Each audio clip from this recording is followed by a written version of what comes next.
Un magnat rentre épuisé dans son hôtel particulier et ce qu'il découvre dans le salon le paralyse. Sa fille, qui n'avait pas souri depuis 2 ans, dansait avec le fils de la femme de ménage. Ce qu'il allait découvrir ensuite le détruirait complètement. Roland Dubois poussa la porte principale de son manoir avec le poids d'un homme qui portait le monde entier sur ses épaules. La journée avait été interminable dans les bureaux du groupe hôtelier Les Cimes Dorées et la seule chose qu'il voulait, c'était regagner sa chambre, enlever ses chaussures et disparaître du monde pendant quelques heures. Mais à peine eut-il fait 3 pas à l'intérieur de sa propre maison que ses jambes cessèrent de lui répondre. Du salon principal parvenait un son qui paralysa tout son corps, comme si on lui avait cloué les pieds au sol de marbre. C'était un rire d'enfant, cristallin, libre.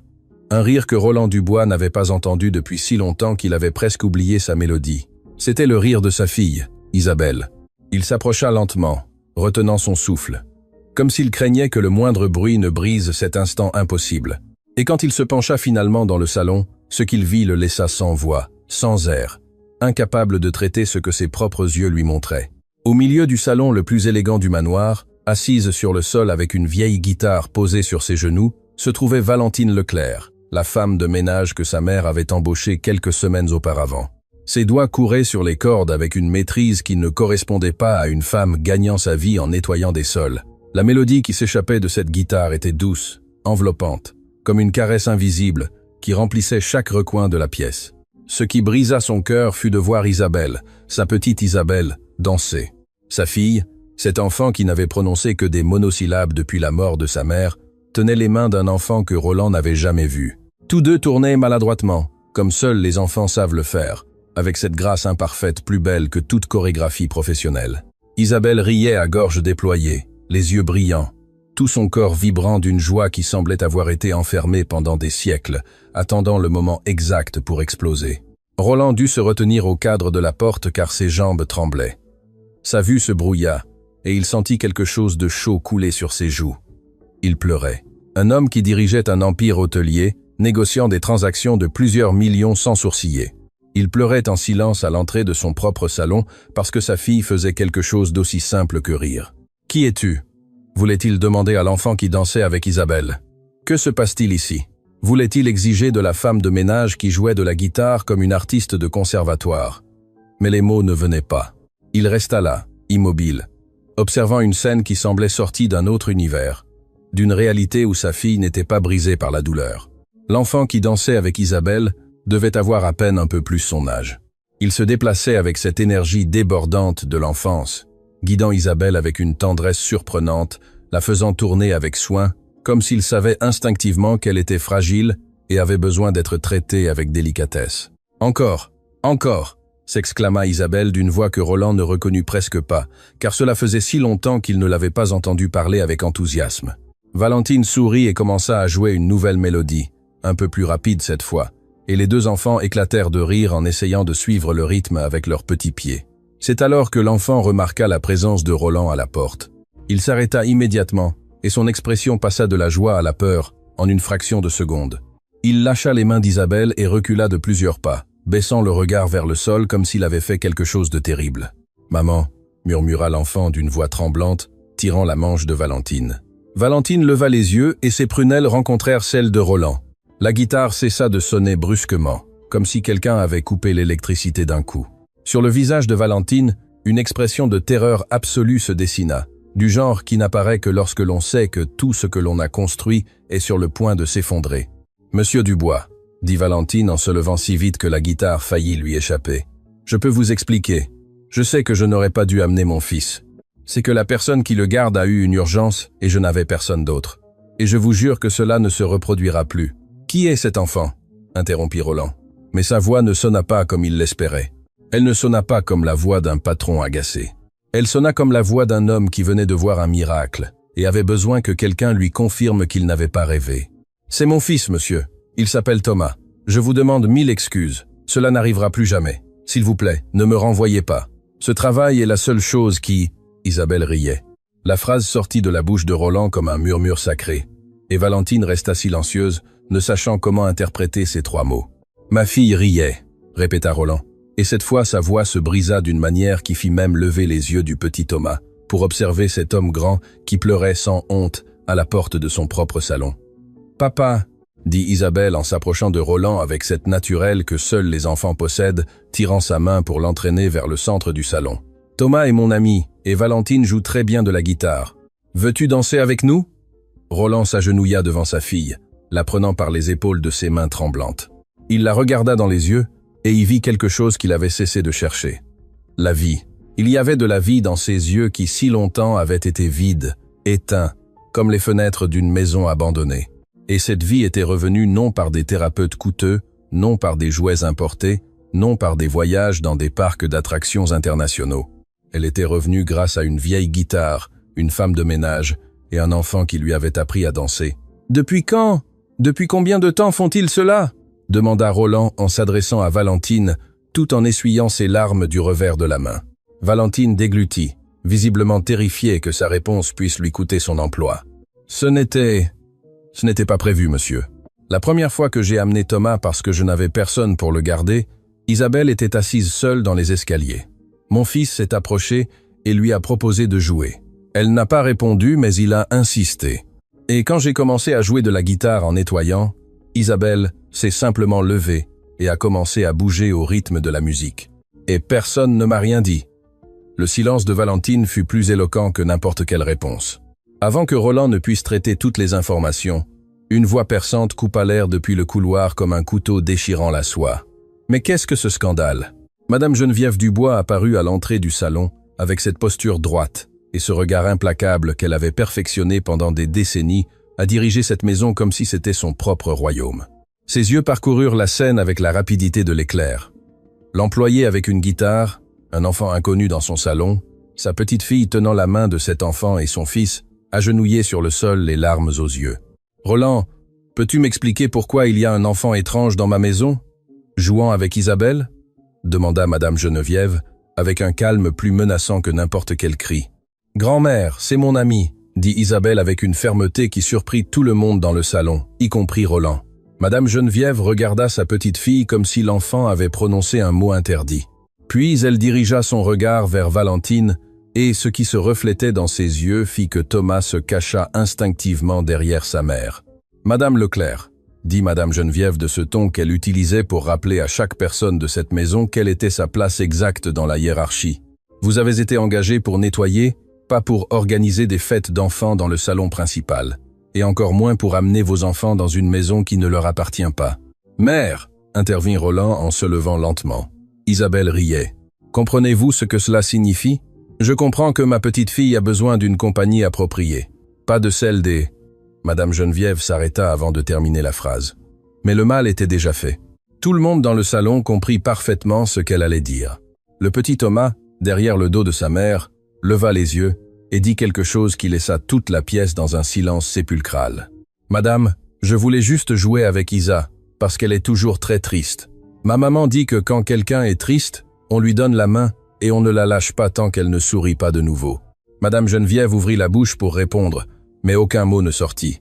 Pour la première fois depuis longtemps, quelqu'un l'avait laissé sans argument, et ce quelqu'un était un enfant qui lui arrivait à peine à la taille. « Cette conversation n'est pas terminée », dit finalement Madame Geneviève, en s'adressant spécifiquement à Valentine, avec un regard qui était une sentence silencieuse. « Demain, à la première heure, nous parlerons des conditions de votre emploi dans cette maison. Michael S. Alcroft. » Et puis elle se retira, laissant derrière elle un silence pesant que personne n'osait briser. Roland regarda Valentine, qui avait les yeux rougis, et étreignait son fils contre sa poitrine, comme si elle craignait que quelqu'un ne le lui arrache. Puis il regarda Isabelle, qui avait de nouveau pris la main de Thomas avec cette détermination silencieuse des enfants qui trouvent quelque chose de précieux et refusent de le lâcher. « Valentine », dit Roland d'une voix qui tentait de transmettre un calme qu'il ne ressentait pas. « Ne vous inquiétez pas de ce que ma mère a dit. Personne ne vous renverra. Mais monsieur, personne, répéta Roland avec fermeté. Ce que vous et votre fils avez fait pour ma fille cette nuit, aucun salaire au monde ne peut payer cela. » Valentine hocha la tête en silence, mais Roland put voir dans ses yeux qu'elle ne le croyait pas tout à fait, et il ne pouvait pas la blâmer, car il savait lui-même que sa mère n'allait pas en rester là. Madame Geneviève Dubois ne laissait jamais les choses en l'état. Cette nuit-là, après que Valentine se fut retirée avec Thomas, Roland fit quelque chose qu'il n'avait pas fait depuis longtemps. Il s'assit près du lit d'Isabelle pour la bordeure, et pour la première fois depuis ce qui semblait une éternité, sa fille le regarda avec un sourire avant de fermer les yeux. « Papa » murmura Isabelle déjà à moitié endormie. « Thomas peut-il venir demain aussi ?» Roland sentit son cœur se serrer dans sa poitrine. « Nous verrons, mon amour. Il m'a dit que son papa est aussi au ciel comme maman, » murmura Isabelle, et avec cette phrase dévastatrice, elle s'endormit profondément. Roland resta immobile près du lit de sa fille pendant plusieurs minutes, traitant ces mots. Thomas avait aussi perdu son père. 2 enfants brisés par la même blessure s'étaient rencontrés dans le salon d'un manoir et sans thérapeute, sans diagnostic, sans médicaments. Ils s'étaient guéris mutuellement avec quelque chose d'aussi primitif et puissant que de se tenir la main et de danser. Mais tandis que Roland traitait cette découverte, dans un autre coin du manoir, Madame Geneviève levait son téléphone et composait un numéro qu'elle avait gardé pour des occasions spéciales. « Lucille, » dit-elle d'une voix glaciale, « j'ai besoin que tu viennes demain matin. Nous avons un problème à résoudre avant qu'il ne dégénère. » De l'autre côté de la ligne, Lucille Bernard sourit d'une manière que personne ne voudrait voir dans l'obscurité. « Comptez sur moi, Madame Geneviève. Je suis là pour ça. » Ce qu'aucune des deux ne savait, c'est que cet appel allait déclencher une chaîne d'événements qui ferait trembler les fondations de ce manoir et exposerait des secrets enfouis depuis des années sous des couches d'apparence, de mensonges et d'un silence complice qui était sur le point de se briser de la manière la plus dévastatrice possible. Le lendemain matin, Roland se réveilla avec une sensation étrange dans la poitrine. Ce n'était pas de l'angoisse, pas de l'inquiétude, c'était de la curiosité. Une curiosité profonde qui le rongeait de l'intérieur, comme une flamme que quelqu'un avait allumée la nuit précédente et qui refusait de s'éteindre. Qui était réellement Valentine Leclerc? Cette question l'accompagna tandis qu'il s'habillait, qu'il descendait les escaliers, qu'il prenait son café dans la salle à manger principale du manoir. Une femme qui nettoyait les sols ne jouait pas de la guitare de cette manière. Les doigts de Valentine s'étaient déplacés sur les cordes avec la fluidité de quelqu'un qui avait consacré des années, peut-être des décennies, à maîtriser cet instrument. Il y avait quelque chose dans son histoire qui ne correspondait pas, une pièce manquante du puzzle. Et Roland Dubois était un homme qui ne pouvait pas vivre avec des puzzles incomplets. Mais avant qu'il ne puisse organiser ses pensées, Lucille Bernard était déjà assise dans la salle à manger avec une tasse de thé entre les mains et un sourire qui semblait avoir été répété devant le miroir. « Bonjour Roland », dit Lucille avec cette familiarité qu'elle s'était octroyée depuis que Madame Geneviève l'avait nommée gérante de la maison. « Votre mère m'a raconté ce qui s'est passé hier soir. Cela a dû être très gênant pour vous de vous retrouver dans cette situation. » Roland la regarda par-dessus sa tasse de café. « Gênant ? Ma fille a ri pour la première fois depuis des années. »« Lucille, ce n'était pas gênant. Ce fut la meilleure chose qui me soit arrivée depuis longtemps. »« Bien sûr, répondit Lucille rapidement, ajustant son ton comme on change de chaîne. « Ce que je veux dire, c'est que je comprends l'émotion du moment. Mais votre mère a raison de s'inquiéter.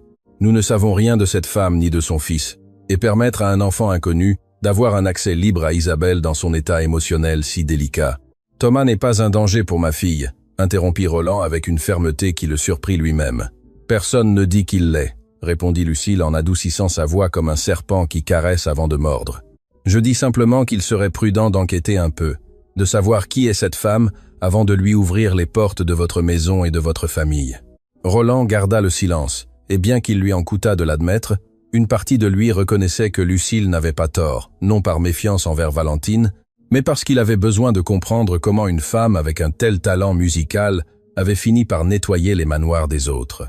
Ce même matin, Roland prit une décision.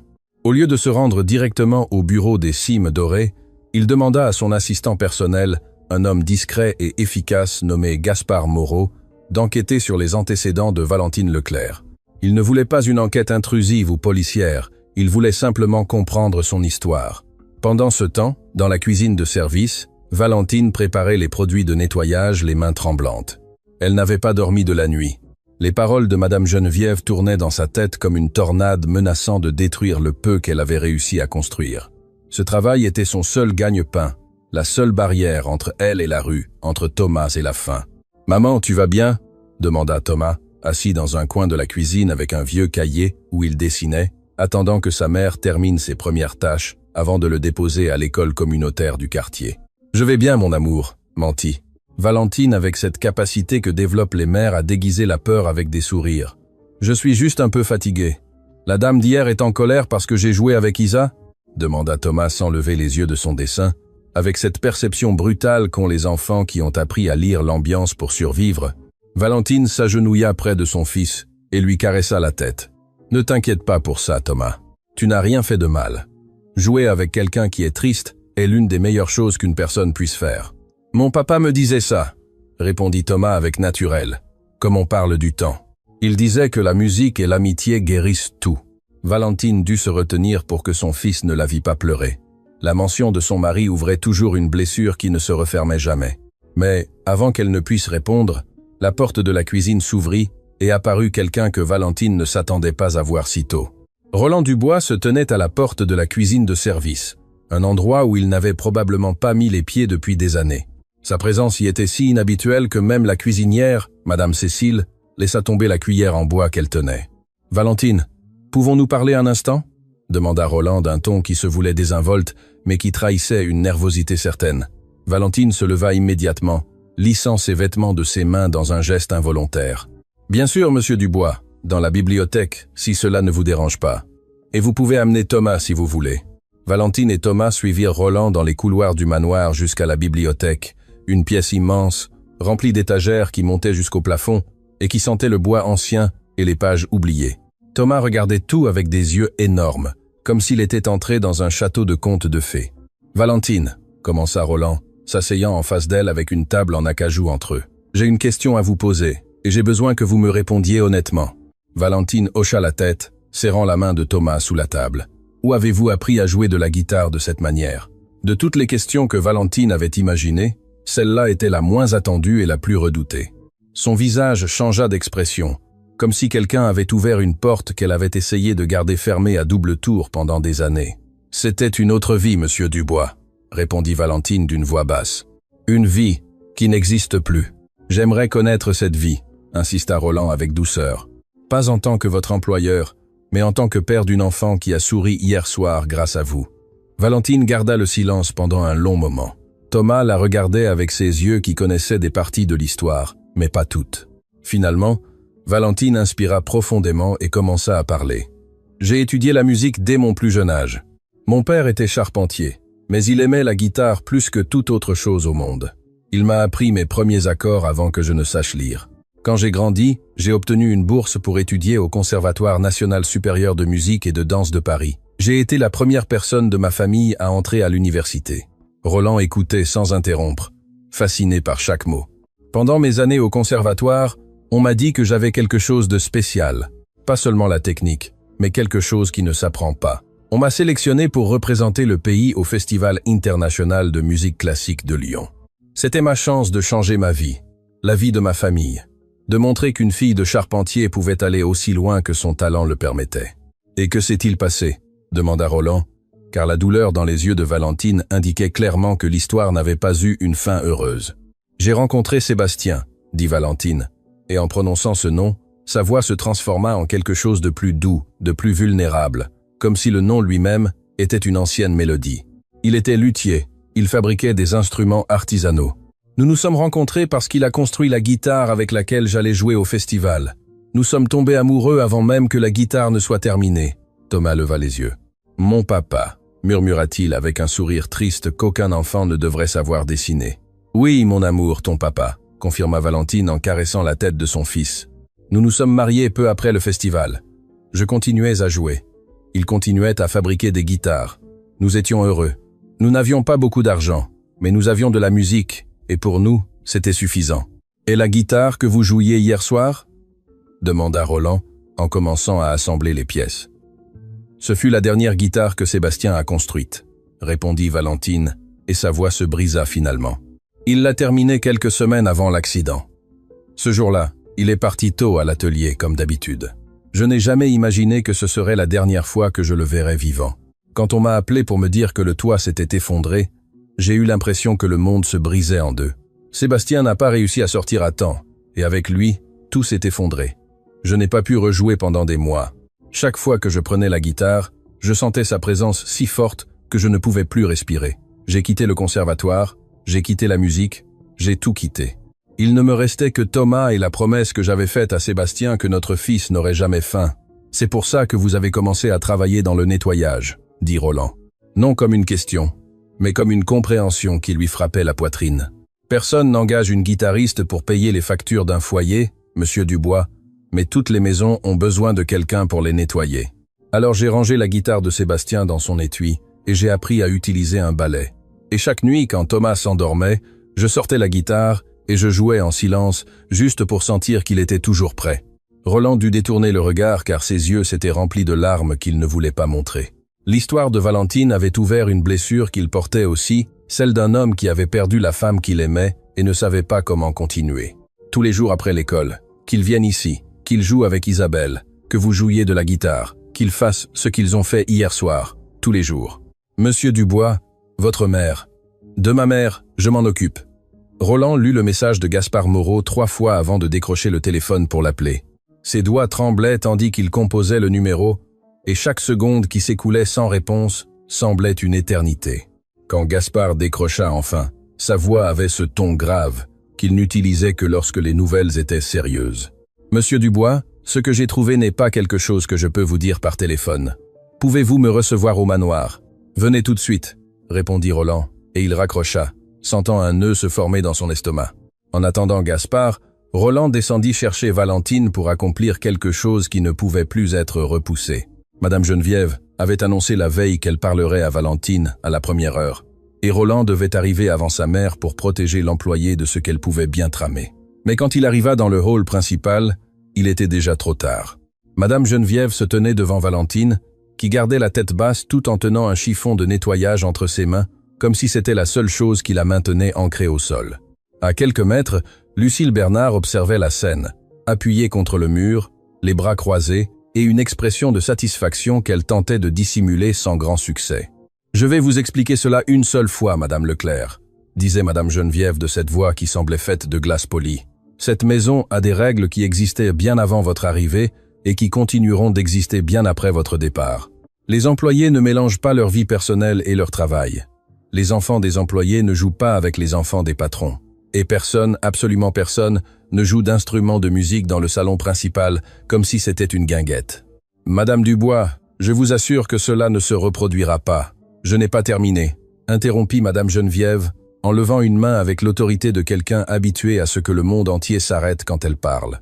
Ce que vous avez fait hier soir n'était pas simplement d'amener votre fils sans autorisation. Ce que vous avez fait, c'est profiter de la vulnérabilité de ma petite fille. Isabelle est une enfant fragile qui est sous traitement professionnel, et vous, sans aucune préparation ni droit, avez décidé de jouer à la thérapeute avec une guitare. Je n'ai jamais voulu. Ce que vous avez voulu ou non n'a pas d'importance. Les résultats sont ce qui compte. Et le résultat est que ma petite fille va maintenant créer une dépendance émotionnelle avec votre fils et avec vous. Ce qui va compliquer tout le travail que les vrais professionnels ont accompli. Roland serra les poings les langues de son corps. Chaque mot de sa mère le brûlait de l'intérieur, mais il savait qu'interrompre Madame Geneviève au milieu d'un de ses discours ne ferait qu'aggraver les choses. Il devait attendre le bon moment. Voici donc les nouvelles conditions, continua Madame Geneviève en sortant un papier plié de la poche de sa veste. Premièrement, votre fils ne mettra plus jamais les pieds dans cette maison, en aucune circonstance. Deuxièmement, vous vous limiterez exclusivement à vos fonctions de nettoyage, sans interagir avec Isabelle, au-delà de ce qui est strictement nécessaire. Troisièmement, cette guitare disparaîtra de cette propriété aujourd'hui même. Si vous acceptez ces conditions, vous pouvez conserver votre emploi. Si vous ne les acceptez pas, Lucille a préparé votre indemnité de licenciement. Lucille acquiesça depuis son coin, brandissant une enveloppe qui contenait effectivement des documents préparés à l'avance. Tout avait été calculé, orchestré comme une opération militaire conçue pour ne laisser aucune échappatoire. Valentine leva les yeux pour la première fois depuis le début de la conversation, et Roland put voir quelque chose dans ses yeux qui le brisa en deux. Ce n'était pas de la peur, ce n'était pas de la soumission, c'était la douleur de quelqu'un à qui l'on demande de renoncer à la dernière chose qui lui reste de la personne qu'elle a aimée. Sa guitare, la guitare où vivait l'âme de Sébastien. « Madame Dubois », dit Valentine d'une voix qui tremblait, mais refusait de se briser complètement. « Je peux accepter de ne pas amener mon fils, je peux accepter de me limiter à mes fonctions, mais cette guitare est la seule chose qui me reste de mon mari. C'est la seule chose que mon fils a de son père. Je ne peux pas, mère, ça suffit. » La voix de Roland coupa la salle comme un éclair fendant un arbre centenaire. Tous se tournèrent vers lui. Madame Geneviève avec surprise Lucille avec alarme et Valentine avec un mélange de soulagement et de terreur que son intervention puisse tout empirer. « Roland, c'est une conversation sur la gestion de la maison, et comme je t'ai toujours dit, cette conversation est sur ma fille. » L'interrompit Roland, en marchant vers le centre du hall d'entrée, à pas ferme. « Isabelle est ma fille, pas un projet administratif. Et ce que Valentine et Thomas ont accompli en une seule après-midi est plus que ce qu'aucun professionnel n'a réussi en des années. Il n'y aura donc pas de nouvelles conditions, pas d'indemnité de licenciement, et cette guitare ne quittera pas cette maison. » Le silence qui suivit fut si lourd qu'il semblait avoir une forme physique. Madame Geneviève regarda son fils avec une expression que Roland connaissait trop bien. Celle d'une femme qui n'est pas habituée à perdre des batailles et qui n'a aucune intention de commencer maintenant. « Tu commets une erreur, mon fils, » dit Madame Geneviève d'une voix basse, presque un murmure. « Et quand les conséquences arriveront, j'espère que tu te souviendras de ce moment. » Madame Geneviève se retira avec Lucille sur ses talons, et le hall d'entrée resta silencieux. Valentine tremblait visiblement et Roland dut résister à l'envie de s'approcher et de la rassurer, conscient que tout geste de proximité pourrait être mal interprété par les yeux qui, sans aucun doute, observaient depuis chaque recoin de cette maison. « Merci, monsieur Dubois, » murmura Valentine. « Ne me remerciez pas. Ce que vous avez fait pour Isabelle, c'est moi qui devrais vous remercier à genoux. » Avant qu'il ne puisse dire autre chose, la sonnette du manoir retentit. C'était Gaspard Moreau, ponctuel comme toujours, avec une mallette sous le bras et une expression qui confirmait que ce qu'il apportait n'était pas anodin. Roland le reçut dans son bureau privé, fermant la porte à clé. Gaspard ouvrit la mallette et en sortit un dossier qu'il déposa sur le bureau avec la délicatesse de quelqu'un qui manipule des explosifs. « Monsieur, j'ai effectué une recherche de base comme vous me l'avez demandé. Registre public, archives numériques, articles de presse. Ce que j'ai trouvé était inattendu. » Roland ouvrit le dossier. Les premières pages étaient des coupures numériques de journaux et de magazines culturels datant de plusieurs années.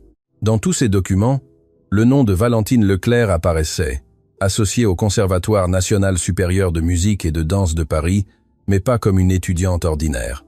Valentine Leclerc était considérée comme l'une des guitaristes les plus talentueuses de sa génération, expliqua Gaspard, pendant que Roland lisait les yeux de plus en plus écarquillés. Elle a remporté 3 prix nationaux avant d'achever sa formation. Elle a été sélectionnée pour représenter le pays au Festival international de musique de Vienne. La presse l'appelait la voix des cordes. Elle était, selon tous les experts, une artiste destinée à changer l'histoire de la musique classique sur notre continent. « Et que s'est-il passé ?» demanda Roland, bien qu'il connaisse déjà une partie de la réponse grâce à la conversation du matin dans la bibliothèque. « C'est là que les choses se compliquent, monsieur, » dit Gaspard en passant à la section suivante du dossier. Le mari de Valentine, Sébastien Leclerc, était luthier, un artisan reconnu qui fabriquait des instruments pour musiciens professionnels. Mais ce que Valentine ne vous a probablement pas dit, c'est comment il est mort exactement. Roland arrêta de lire et regarda directement son assistant dans les yeux. Sébastien Leclerc travaillait à la fabrication d'instruments dans un atelier qui opérait à l'intérieur d'un bâtiment industriel. Ce bâtiment appartenait à un conglomérat d'entreprises qui a ignoré pendant des années les avertissements concernant des problèmes structurels et des conditions de sécurité. Un jour, une partie du toit de l'atelier s'est effondrée. Sébastien a été le seul travailleur qui n'a pas réussi à sortir à temps. « Mon Dieu !» murmura Roland. « Mais ce n'est pas tout, monsieur. » Valentine a tenté de poursuivre l'entreprise propriétaire du bâtiment. Elle a engagé un avocat, avec les quelques économies qu'elle possédait, mais l'entreprise avait une équipe juridique puissante qui a écrasé l'affaire avant qu'elle n'arrive au tribunal. Non seulement elle n'a reçu aucune indemnisation, mais les frais juridiques l'ont ruinée. Elle a perdu son appartement, ses économies, tout, et l'entreprise n'a jamais assumé sa responsabilité.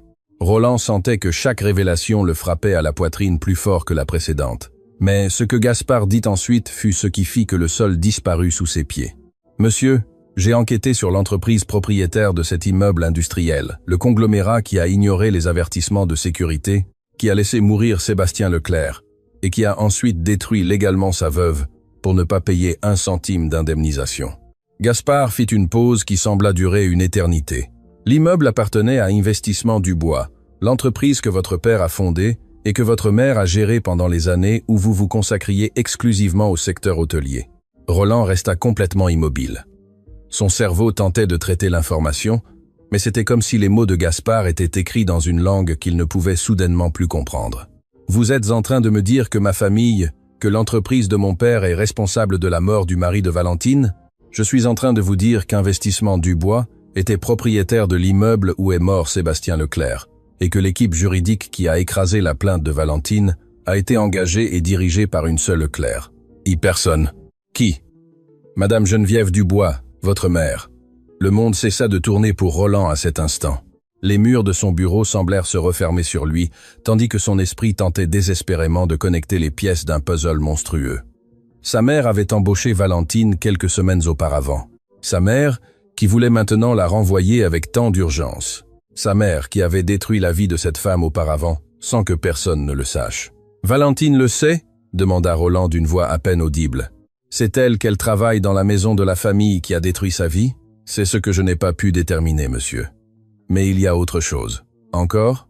Gaspard sortit la dernière page du dossier. C'était une copie d'un dossier hospitalier. Votre épouse, Madame Caroline Dubois, avant de décéder, a été internée à la clinique L'Espoir de la Vallée. Au cours de ces dernières semaines, elle a reçu la visite régulière d'une bénévole qui lui tenait compagnie et lui jouait de la guitare pour soulager sa douleur. Cette bénévole signait le registre des visites de son nom complet. Roland prit la feuille de ses mains tremblantes et lut le nom écrit sur la ligne des visiteurs, Valentine Leclerc.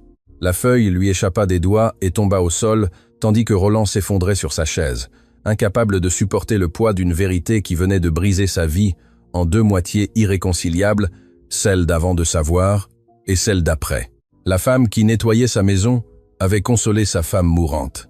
La femme dont la vie sa mère avait détruite avait passé les dernières semaines à jouer de la guitare près du lit de Caroline pour qu'elle ne meure pas seule. Et aucune des deux n'avait jamais su qui était l'autre. Roland ne dormit pas cette nuit-là.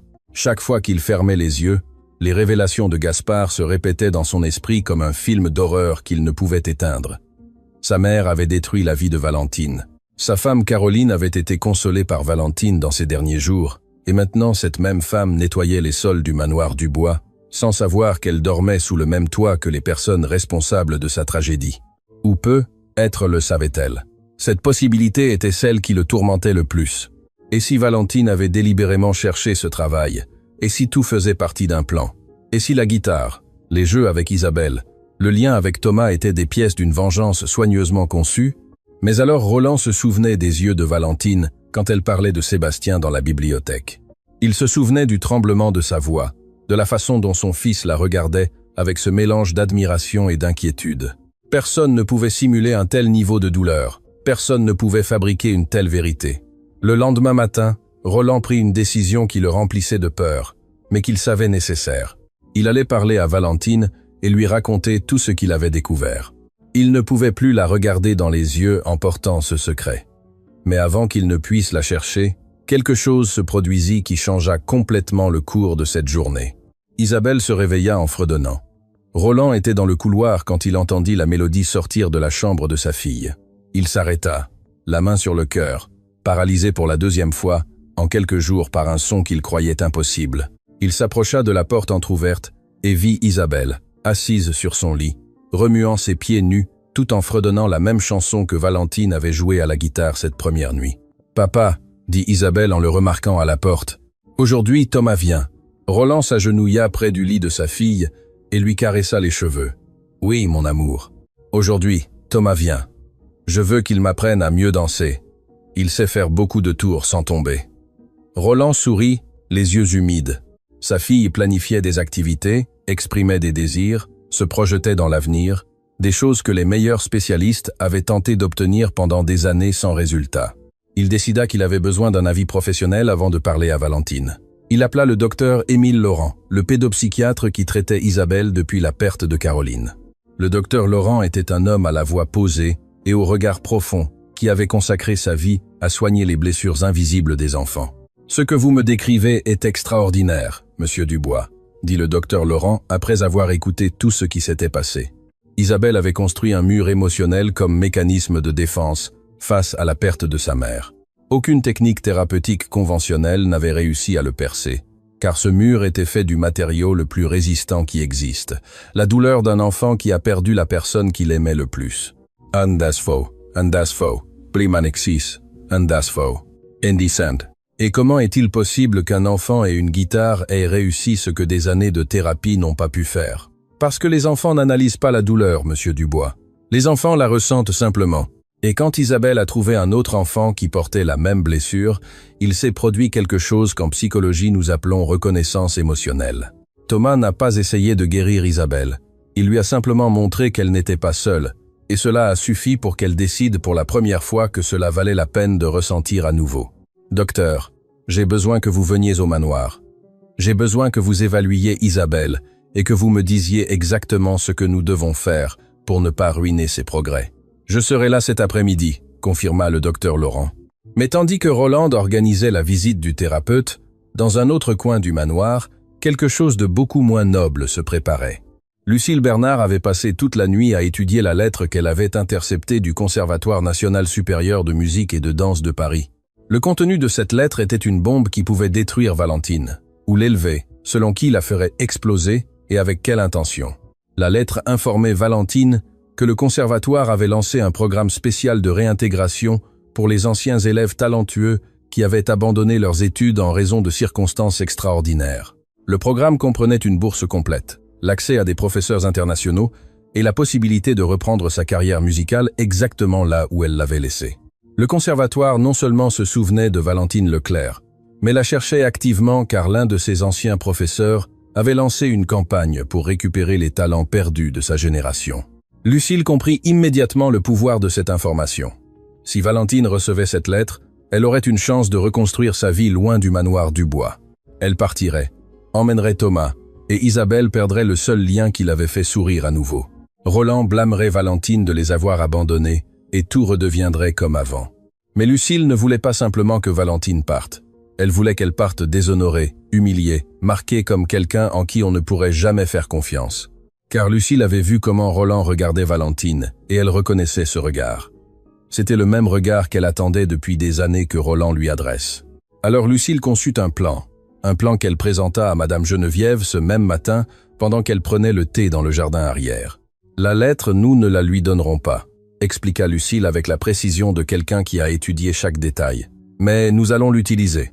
Nous allons faire en sorte que Valentine semble avoir utilisé sa position dans cette maison à des fins personnelles, qu'elle s'est rapprochée d'Isabelle intentionnellement pour gagner la confiance de Roland et obtenir des contacts qui lui permettraient de revenir dans le monde de la musique. » Madame Geneviève écoutait avec bière. Attention. Et dans ses yeux brillait quelque chose que Lucille interpréta comme une approbation. Mais la vérité était que dans l'esprit de Madame Geneviève opéraient des calculs beaucoup plus complexes et sombres. Elle ne voulait pas seulement protéger sa maison d'une employée qui avait dépassé les limites. Elle avait besoin que Valentine disparaisse, avant que quelqu'un ne découvre le lien entre Investissement Dubois et la mort de Sébastien Leclerc.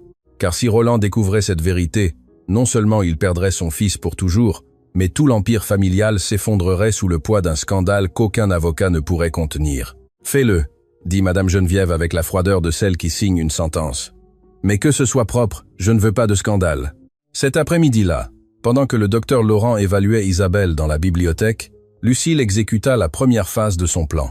Elle attendit que Valentine nettoie l'aile ouest du manoir et entra silencieusement dans la petite pièce que l'employé utilisait pour ranger ses affaires pendant la journée de travail. Elle y trouva ce qu'elle cherchait, l'étui de la guitare de Sébastien. Lucille ouvrit l'étui avec précaution et y plaça un objet qui ferait s'écrouler tout le monde de Valentine. Un bracelet en diamant qui appartenait à Madame Geneviève, une pièce ancienne, familiale, inestimable, le genre d'objet dont la disparition provoquerait une enquête immédiate et dont la découverte dans les affaires d'une employée ne laisserait place à aucun doute. Elle referma l'étui, le laissa exactement comme elle l'avait trouvé, et sortit de la pièce avec la même discrétion qu'elle était entrée. Le bracelet serait signalé disparu cette même nuit. La recherche mènerait inévitablement aux affaires de Valentine, et quand ils ouvriraient cet étui devant Roland, il n'y aurait aucune explication possible pour sauver la guitariste. Pendant ce temps, dans la bibliothèque, le docteur Laurent terminait son évaluation d'Isabelle avec des résultats qui laissèrent Roland sans voix. « Votre fille a fait un pas en avant émotionnel que je qualifierais d'extraordinaire », dit le docteur en revoyant ses notes avec une expression de véritable étonnement. Non seulement elle a retrouvé la capacité d'exprimer des émotions positives, mais elle développe de nouveaux liens affectifs, quelque chose qui semblait complètement impossible il y a quelques semaines. « Et que me recommandez-vous, docteur ?»« De ne changer absolument rien.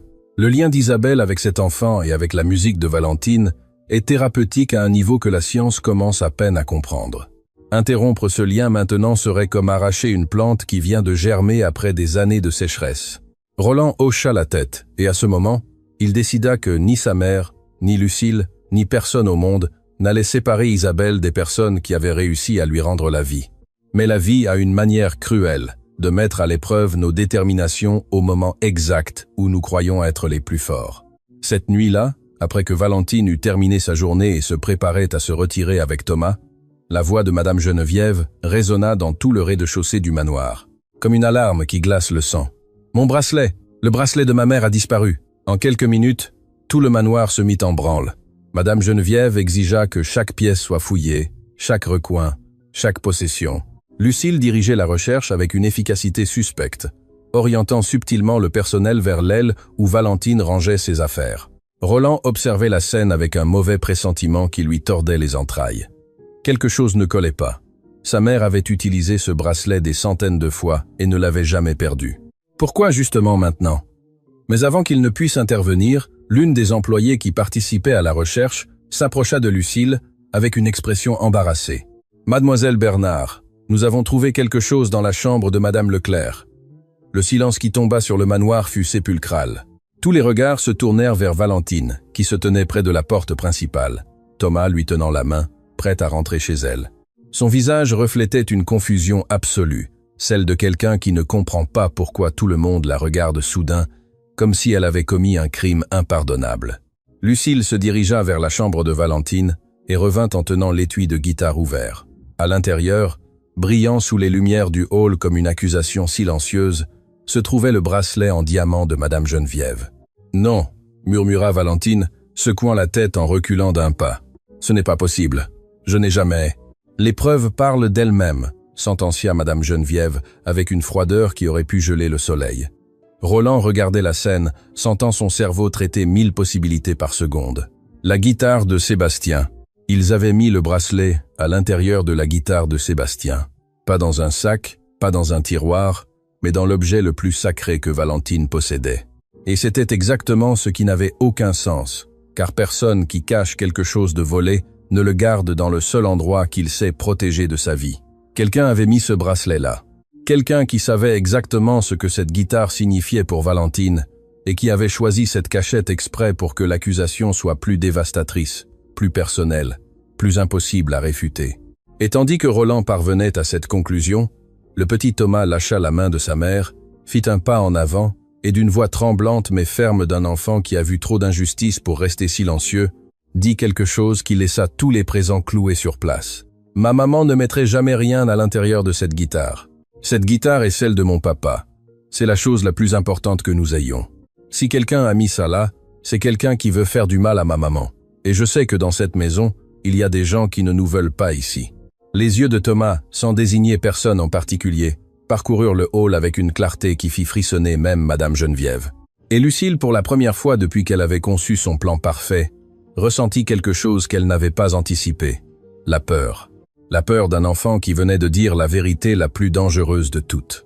Non parce qu'il avait des preuves, mais parce qu'il l'avait dite avec la conviction inébranlable de celui qui connaît le cœur de sa mère mieux que quiconque au monde.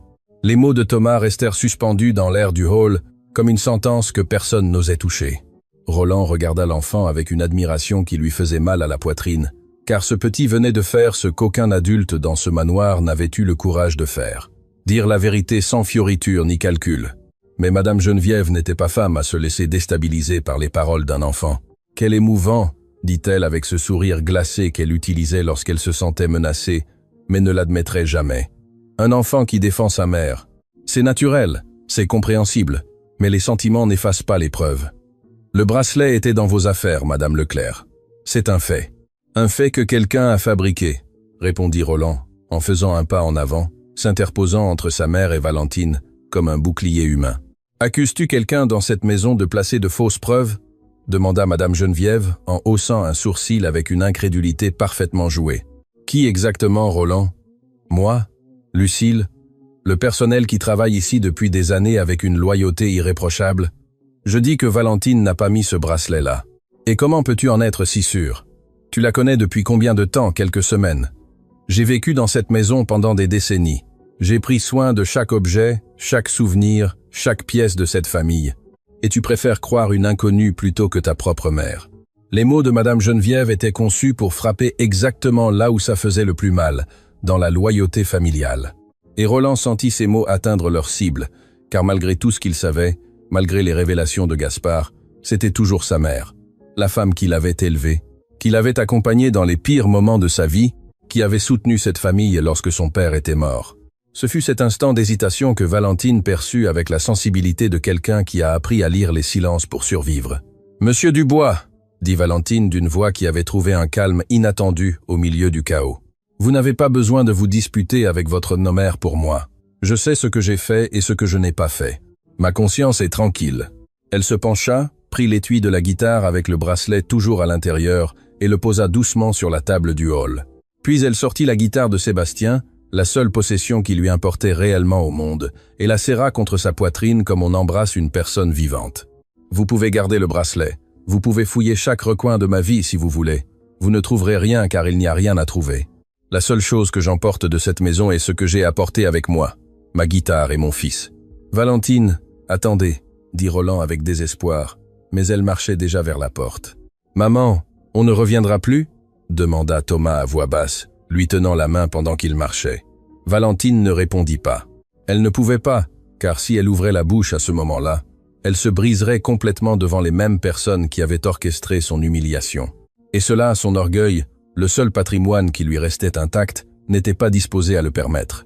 Les jours qui suivirent furent les plus sombres que le manoir Dubois ait connu depuis la mort de Caroline. Isabelle cessa de fredonner, cessa de demander à quelqu'un de jouer avec elle, cessa de descendre au salon où elle avait autrefois dansé avec Thomas. Elle s'enferma dans sa chambre avec cette détermination silencieuse des enfants qui décident que le monde leur a déjà fait trop de mal et que la seule façon de se protéger est de disparaître de l'intérieur. Le docteur Laurent rendit plusieurs visites au manoir, et chaque visite se terminait par le même diagnostic dévastateur. « Isabelle régresse, monsieur Dubois, et elle le fait plus vite qu'elle n'a progressé.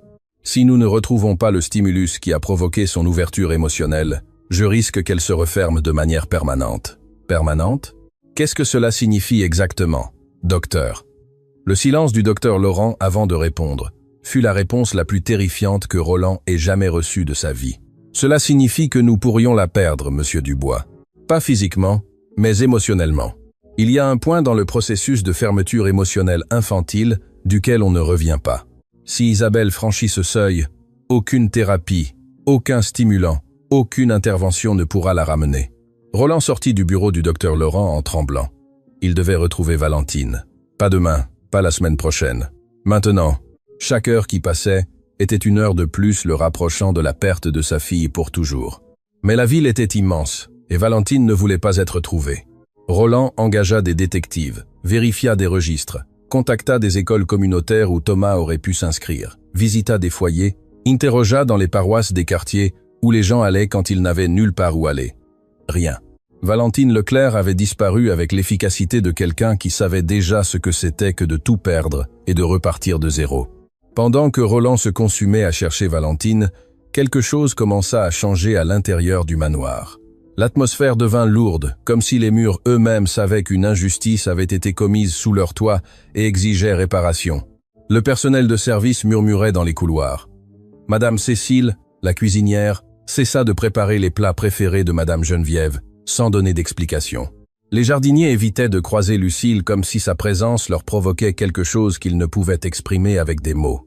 Et ce fut précisément Madame Cécile qui, un jour, s'approcha de Roland, avec la prudence de quelqu'un qui sait que ce qu'il est sur le point de dire peut avoir d'énormes conséquences. « Monsieur Roland, pardonnez-moi de me mêler de ce qui ne me regarde pas, » dit la cuisinière d'une voix basse, s'assurant que personne d'autre ne puisse l'entendre. « Mais ma conscience ne me laisse pas dormir.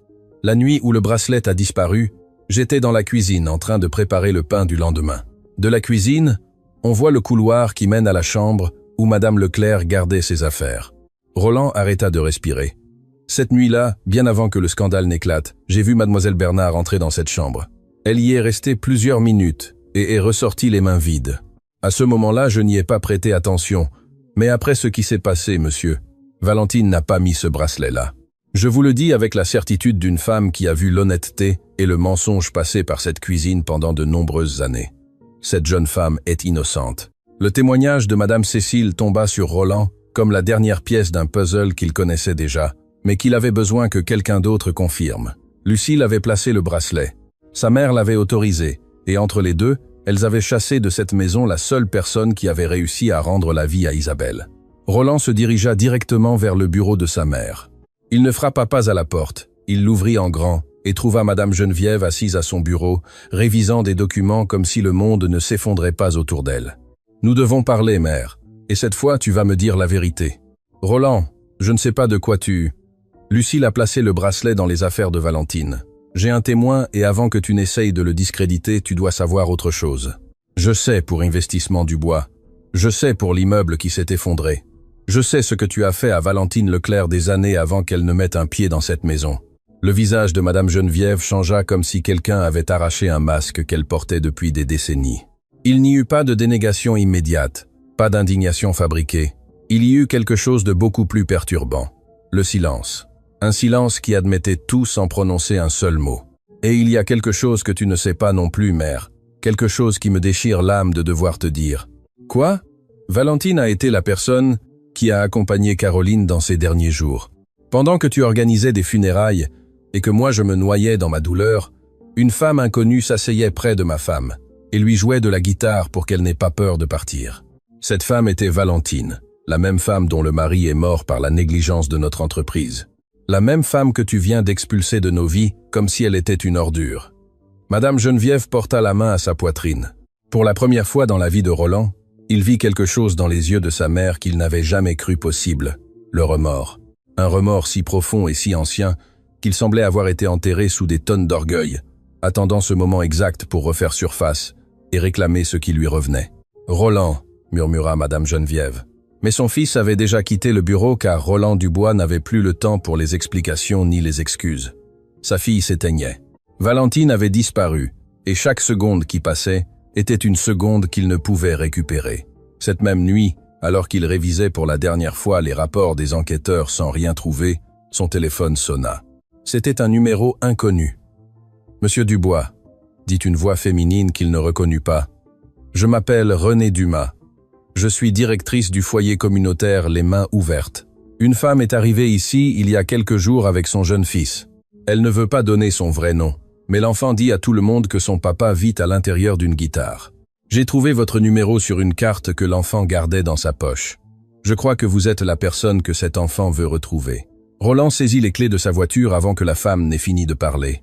Roland conduisit dans les rues de la ville comme un homme possédé.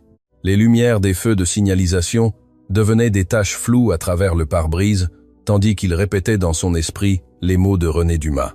Un enfant qui dit que son papa vit à l'intérieur d'une guitare. Seul un enfant au monde disait cette phrase. Un seul. Le foyer communautaire Les Mains Ouvertes se trouvait dans une zone de la ville que Roland n'avait jamais fréquentée. Les rues se faisaient plus étroites à mesure qu'il avançait, les bâtiments plus bas, les trottoirs plus fissurés.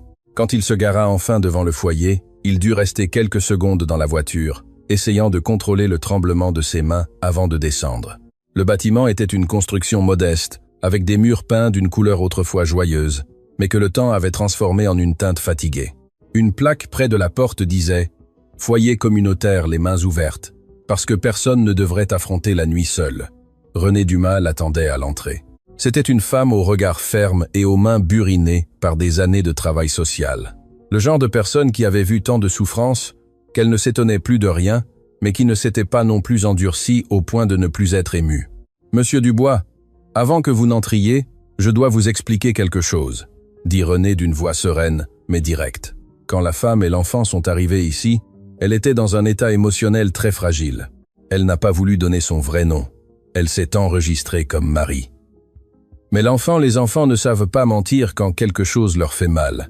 Thomas racontait à quiconque voulait l'écouter que sa maman jouait la plus belle guitare du monde et qu'il manquait une petite fille qui s'appelait Isa. Le nom de sa fille dans la bouche de cet enfant fit ressentir à Roland un coup direct au centre de la poitrine. « Je l'ai trouvée en pleurs une nuit dans la cour du foyer », continua Renée. Elle était assise par terre, serrant sa guitare, se balançant comme si la guitare était un bébé. Je ne lui ai rien demandé, je me suis simplement assise à côté d'elle. Après un long moment, elle m'a dit une seule phrase. On m'a enlevé la seule bonne chose qui me restait, et ce n'était même pas de ma faute. Je n'ai pas compris à ce moment-là ce que cela signifiait. Mais maintenant que je vous vois ici, je crois que je commence à comprendre. Puis-je la voir? Demanda Roland d'une voix étranglée. Vous pouvez, mais je vous avertis, cette femme a son orgueil blessé, et les blessures de l'orgueil sont celles qui mettent le plus de temps à guérir. Ce ne sera pas facile. René le guida à travers un couloir étroit jusqu'à une cour intérieure où plusieurs enfants jouaient sous la lumière de projecteurs qui bourdonnaient doucement. Et là, assise sur un banc en bois contre le mur le plus éloigné, avec la guitare de Sébastien posée à côté d'elle comme un compagnon silencieux, se trouvait Valentine Leclerc. Roland s'arrêta à plusieurs mètres de distance. Valentine avait le regard perdu quelque part sur le sol, les mains entrelacées sur ses genoux. Elle semblait plus mince que la dernière fois, avec des ombres sous les yeux qui parlaient de nuits sans sommeil et de jours sans manger suffisamment. Mais même ainsi, même dans ces conditions, il y avait quelque chose dans sa posture qui refusait de se briser. Une dignité qui semblait faite d'un matériau qu'aucune humiliation ne pouvait plier. Thomas fut le premier à le voir. L'enfant jouait avec d'autres enfants du foyer, quand ses yeux croisèrent ceux de Roland. Il resta immobile pendant une seconde, comme si son cerveau avait besoin de confirmer que l'image était réelle, et non pas un autre de ses rêves qu'il faisait toutes les nuits où il retournait au manoir et dansait avec Isabelle. Puis, sans dire un mot, il courut vers sa mère et lui tira la manche. « Maman !» murmura Thomas. « Maman, regarde !» Valentine leva les yeux et ses prunelles rencontrèrent celles de Roland Dubois, debout dans la cour d'un foyer communautaire, le costume froissé, les yeux rougis et une expression à moitié soulagement, à moitié honte. Le visage de Valentine se transforma en une fraction de seconde. D'abord, ce fut la surprise, puis la confusion, et finalement quelque chose que Roland reconnut avec une clarté douloureuse, la méfiance. La méfiance de quelqu'un qui a déjà été trahi trop de fois pour croire que quelqu'un vient avec de bonnes intentions. « Que faites-vous ici ?» demanda Valentine en se levant avec la même posture droite qu'elle avait maintenue la nuit où elle avait quitté le manoir. « Je suis venu vous chercher. Alan. Alan. Alan. Yukon. Pourquoi? Pour m'accuser de quelque chose d'autre? Maintenant, c'est un collier, une bague qui ont disparu? Voulez-vous vérifier ma guitare encore une fois pour voir si j'ai caché une couronne de diamants? » Chaque mot sortait de la bouche de Valentine, chargé d'une douleur qui avait fermenté pendant des jours d'incertitude, de nuits passées à dormir dans un foyer, de matin à expliquer à son fils pourquoi il ne pouvait plus retourner à la maison où il avait une amie. « Valentine, le bracelet a été placé. » Valentine resta silencieuse, mais son expression ne changea pas. « Lucille Bernard a mis le bracelet à l'intérieur de l'étui de votre guitare. J'ai un témoin qui l'a vu entrer dans votre chambre cette nuit-là. Tout était un piège orchestré pour vous faire partir de la maison. Et pourquoi devrais-je vous croire ?» répondit Valentine, avec un calme plus dévastateur que n'importe quel cri. « Votre mère m'a humilié devant toute la maison. Elle m'a traité comme une criminelle devant mon fils. Et vous, monsieur Dubois, vous êtes resté là, debout, à douter. J'ai vu comment les paroles de votre mère vous faisaient douter. J'ai vu ce moment dans vos yeux. Cet instant où vous avez envisagé la possibilité que je sois coupable. Et cet instant, ce seul instant de doute, a fait plus mal que tout le reste réuni. » Roland reçut ces mots comme des coups de poing qu'il savait mériter. Valentine avait raison. Il avait hésité pendant une fraction de seconde. Il avait permis à la voix de sa mère de peser plus lourd que ce que ses propres yeux avaient vu, plus lourd que ce que son propre cœur savait être vrai. « Vous avez raison, » dit Roland, sans chercher à se défendre. « J'ai douté et je me déteste pour cela, mais je suis là maintenant. Et je ne suis pas venu seulement pour vous dire que vous êtes innocente. Je suis venu parce que j'ai besoin de vous raconter quelque chose que j'ai découvert, quelque chose que vous méritez de savoir, même si cela me détruit de le dire. » Valentine le regarda les yeux plissés, comme quelqu'un qui évalue si cela vaut la peine d'ouvrir une porte qui pourrait cacher une autre trahison. « Quoi ?» Roland inspira profondément. Ce qu'il était sur le point de dire pourrait faire que Valentine le haïsse pour toujours. Cela pourrait détruire toute possibilité de son retour. Mais il avait appris trop tard, être que la vérité était la seule chose qui pouvait guérir les blessures que les mensonges avaient causées. Votre mari Sébastien, l'atelier où il travaillait, l'immeuble qui s'est effondré, cet immeuble appartenait à une entreprise de ma famille, Investissement Dubois. Ma mère administrait cette entreprise à cette époque. C'est elle qui a ordonné à l'équipe juridique de bloquer votre plainte après la mort de Sébastien. Le silence qui suivit ne fut pas un silence normal. Ce fut un silence qui avait un poids, une texture, une température, un silence que l'on pouvait toucher et qui brûlait. Valentine recula d'un pas comme si les mots de Roland étaient une force physique qui la poussait. Ses yeux se remplirent de larmes qui refusaient de tomber, retenues par une volonté qui avait appris à ne pas se briser en public. Sa bouche s'ouvrit, mais aucun son n'en sortit. Ses mains commencèrent à trembler d'une manière qui fit que Thomas lui prit les doigts de ses 2 petites mains, sans comprendre ce qui se passait, mais sachant instinctivement que sa mère en avait besoin. « Vous êtes en train de me dire, » commença Valentine d'une voix à peine audible, « que Sébastien est mort à cause de votre famille, que j'ai tout perdu, ma carrière, ma maison, ma vie entière, parce que votre mère a décidé qu'il était moins cher de me laisser dans la ruine que d'assumer la responsabilité, et qu'après tout cela, j'ai fini par nettoyer les sols de la maison, des mêmes personnes qui ont détruit mon monde. No, inafanda lia, nomalia, nafanda, naolia. Oui, vous le saviez quand vous m'avez embauché, n'est-ce pas? Je l'ai découvert après. Ma mère est celle qui vous a embauché, et je comprends maintenant qu'elle l'a fait précisément parce qu'elle ne voulait pas que quiconque de l'extérieur se souvienne de l'affaire. En vous ayant près d'elle, elle contrôlait la situation. Valentine ferma les yeux. Les larmes trouvèrent finalement leur chemin sur ses joues, silencieuses, constantes, comme une rivière qui rompt un barrage qui retenait trop depuis des années. « Y a-t-il autre chose ?» dit Roland, et sa propre voix se brisa en prononçant les mots suivants. « Mon épouse Caroline, avant de décéder, a passé ses dernières semaines à la clinique L'Espoir de la Vallée. Une bénévole la visitait tous les jours et lui jouait de la guitare pour soulager sa douleur. Cette bénévole, c'était vous, Valentine. Vous avez accompagné ma femme dans ces derniers jours, et aucune des 2 n'a jamais su qui était l'autre. » Valentine ouvrit brusquement les yeux. Son expression passa de la douleur à l'incrédulité, de l'incrédulité à quelque chose qui n'avait pas de nom dans aucune langue, une émotion si complexe et si profonde qu'elle semblait contenir des siècles d'histoire humaine en un seul instant. « Caroline » murmura Valentine, la femme de la chambre du fond, celle qui me demandait de jouer cette berceuse tous les après-midi parce qu'elle disait que cela lui rappelait sa fille. Roland ne put répondre. Les larmes gagnèrent la bataille, et il s'effondra sur le banc, où Valentine s'était assise quelques instants auparavant, couvrant son visage de ses mains, tandis que son corps était secoué de sanglots qui venaient d'un endroit si profond qu'il semblait lui arracher des morceaux d'âme. « Je lui chantais pour Isabelle, » continua Valentine. Et maintenant, elle aussi pleurait sans retenue. Caroline me parlait de sa fille tous les jours. Elle me disait que c'était l'enfant la plus douce du monde, qu'elle avait un rire qui pouvait illuminer n'importe quelle pièce. Elle m'a demandé, si un jour la vie me mettait face à un enfant triste, de lui jouer cette chanson, parce que cette chanson avait le pouvoir de guérir toute douleur. « La chanson que vous avez jouée à Isabelle cette nuit-là dans le salon ?» murmura Roland en levant les yeux. « C'était la chanson de Caroline, la chanson que ma femme m'a enseignée pour sa fille, sans savoir qu'un jour je finirais par la lui jouer. » Thomas regardait sa mère et Roland sans comprendre complètement ce qui se passait, mais sachant avec cette intuition sacrée de l'enfance que quelque chose de très grand se brisait et se reconstruisait en même temps dans cette cour de foyer. « Monsieur Dubois, » dit Valentine en essuyant ses larmes du revers de la main, « je ne savais pas qui vous étiez quand j'ai accepté le travail.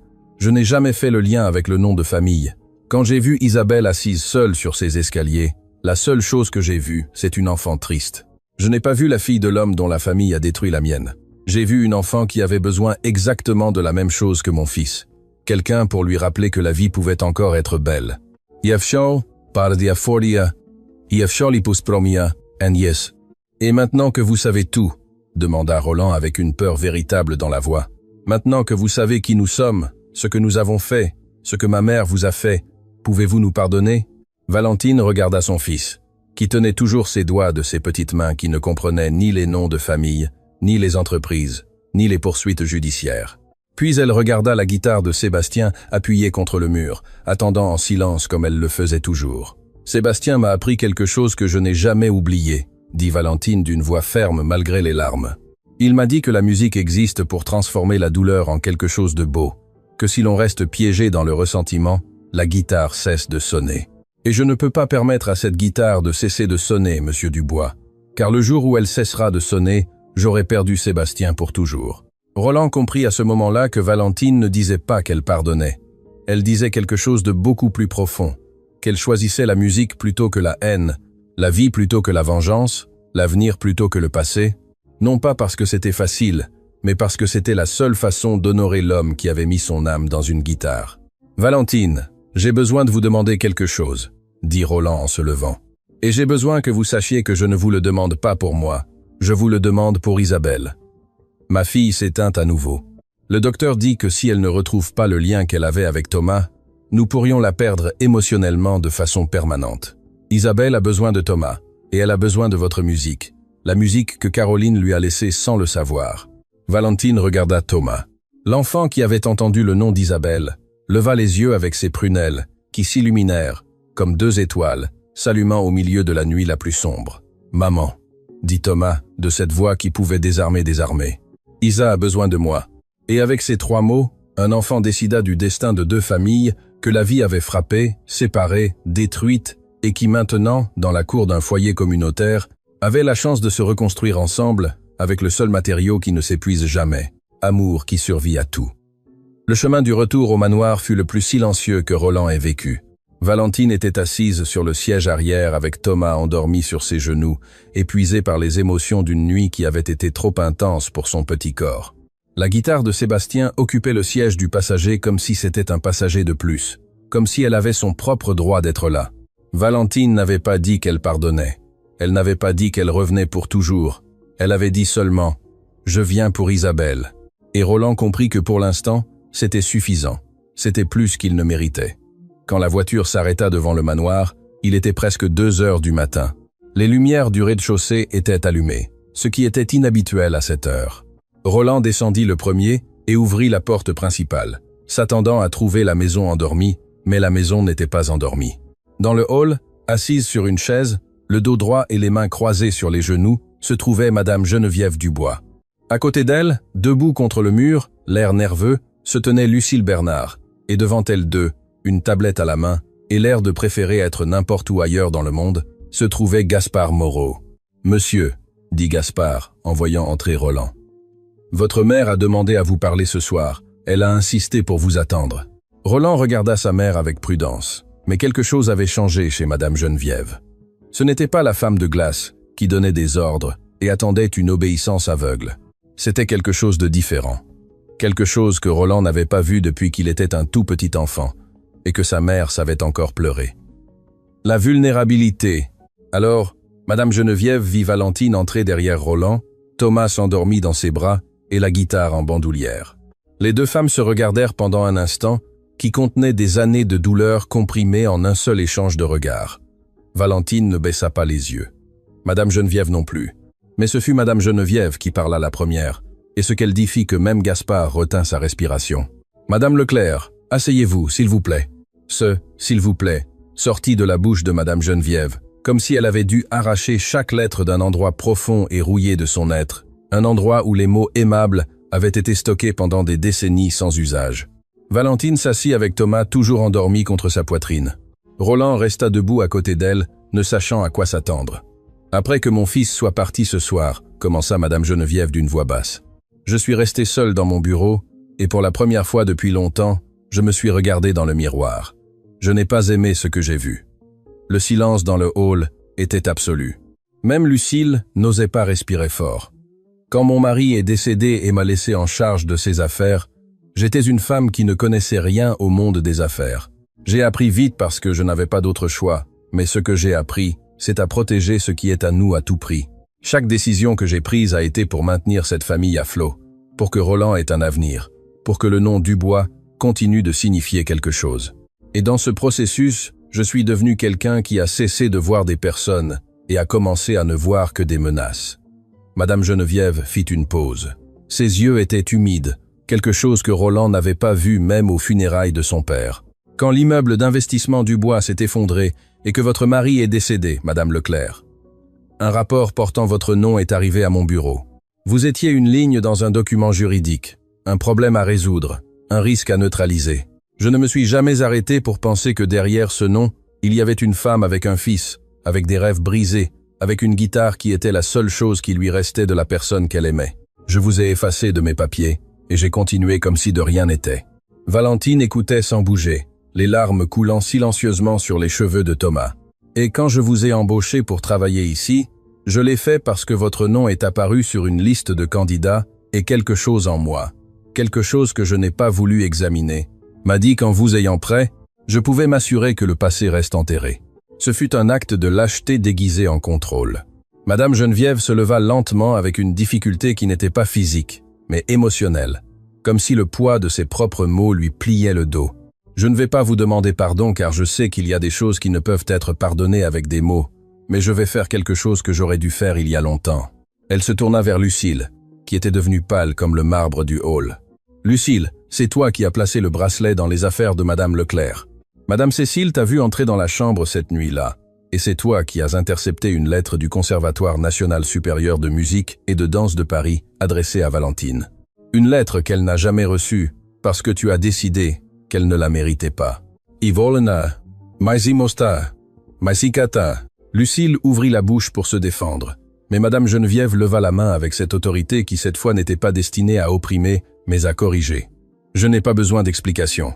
J'ai besoin que tu remettes la lettre tout de suite, et que demain, à la première heure, tu récupères tes affaires. Ton temps dans cette maison est terminé. Lucille regarda Roland, cherchant une sorte de sauvetage, une intervention qui la sauverait, mais les yeux de Roland étaient fixés sur sa mère, et ce qu'il reflétait n'était ni le triomphe, ni la satisfaction. C'était quelque chose qui ressemblait à l'étonnement d'un fils qui découvre que sa mère peut encore le surprendre. Les mains tremblantes, Lucille sortit de sa veste une enveloppe froissée et la posa sur la table du hall. Puis, sans dire un mot, elle se dirigea vers la porte et disparut dans la nuit. Personne ne la retint, personne ne la congédia. Son départ fut aussi silencieux que toutes ses manipulations, sauf que cette fois le silence ne cachait pas de poison, mais la défaite. Madame Geneviève prit l'enveloppe et la tendit à Valentine. « Ceci vous appartient. » Valentine prit la lettre de ses doigts tremblants, l'ouvrit lentement, lut son contenu, et ce qui se dessina sur son visage fut quelque chose que personne dans cette pièce n'oublierait jamais. L'espoir. Un espoir pur, inattendu, aussi fragile et puissant que la première note d'une guitare silencieuse depuis des années. « C'est une bourse, » murmura Valentine. « Le conservatoire veut que je revienne. Ils veulent que je termine ce que j'ai commencé. »« Et vous le ferez, » dit Madame Geneviève, avec une fermeté qui surprit tout le monde. Investissement Dubois financera chaque dépense que cette bourse ne couvrira pas. Hébergement pour vous et votre fils. Matériel, transport, tout. Non pas comme une charité, mais comme la dette que cette famille vous doit et qui n'a que trop tardé à être payée. Roland regarda sa mère, et pour la première fois depuis des années, il sentit que la femme qui l'avait élevé, la femme qui existait avant que le monde des affaires ne l'endurcisse, était de retour. Pas complète, pas parfaite, mais présente. Et c'était un début. Valentine serrait la lettre contre sa poitrine, comme un trésor récupéré du fond de l'océan. Mais avant qu'elle ne puisse répondre, un bruit fit que tout le monde dans le hall tourna la tête vers les escaliers. De petits pas, pieds nus, descendant marche après marche, avec cette prudence des enfants, qui se lèvent au milieu de la nuit en suivant un instinct qu'ils ne peuvent expliquer. Isabelle apparut au bas des escaliers, les cheveux ébouriffés et les yeux mi-clos par le sommeil. Mais ses yeux s'ouvrirent complètement en voyant ce qu'il y avait dans le hall, ou plus précisément, qui il y avait dans le hall. « Thomas », murmura Isabelle. L'enfant, réveillé par le mouvement, leva la tête du giron de sa mère et regarda vers les escaliers. « Isa !» Thomas descendit des bras de Valentine et courut vers Isabelle. La petite fille descendit les dernières marches et courut vers lui avec une vitesse qui démentait la léthargie émotionnelle qu'il avait consumée pendant des jours. Ils se rencontrèrent au centre du hall et s'embrassèrent avec cette force disproportionnée qu'ont les étreintes des enfants lorsqu'ils retrouvent quelqu'un qu'ils croyaient perdu. « Tu es parti », dit Isabelle d'une voix brisée.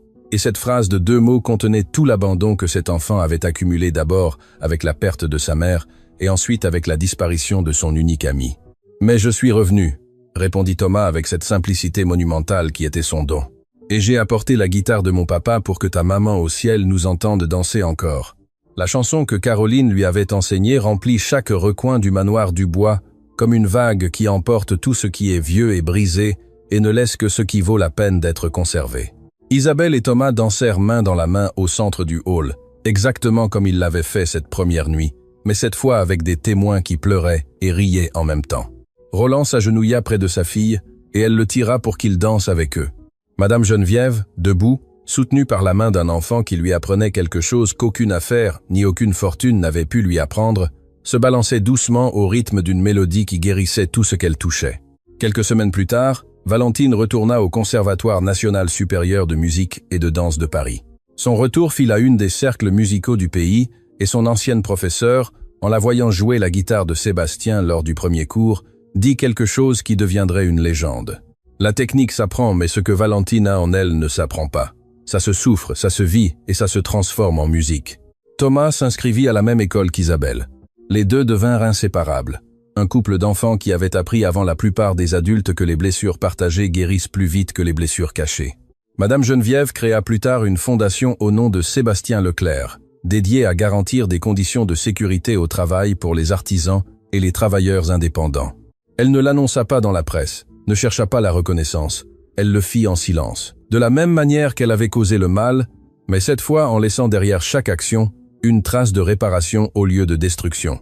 Et Roland, un après-midi quelconque, rentra chez lui après le travail et trouva la même scène qui avait changé sa vie pour toujours. Valentine jouant de la guitare dans le salon tandis qu'Isabelle et Thomas dansaient pieds nus sur le tapis, mais cette fois, il ne resta pas paralysé à la porte.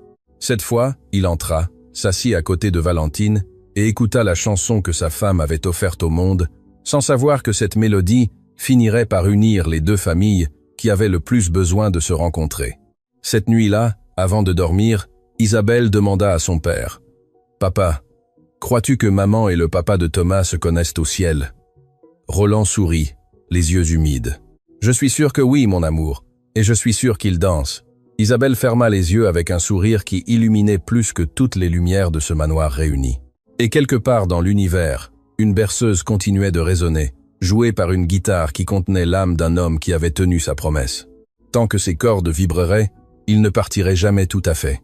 Il y a des instruments fabriqués avec du bois et des cordes, mais il y en a d'autres, les plus précieux, qui sont fabriqués avec l'amour, la perte, avec la décision inébranlable de transformer la douleur en la plus belle mélodie que le monde ait jamais entendue. Et cette guitare, la dernière guitare de Sébastien Leclerc, n'a jamais cessé de sonner.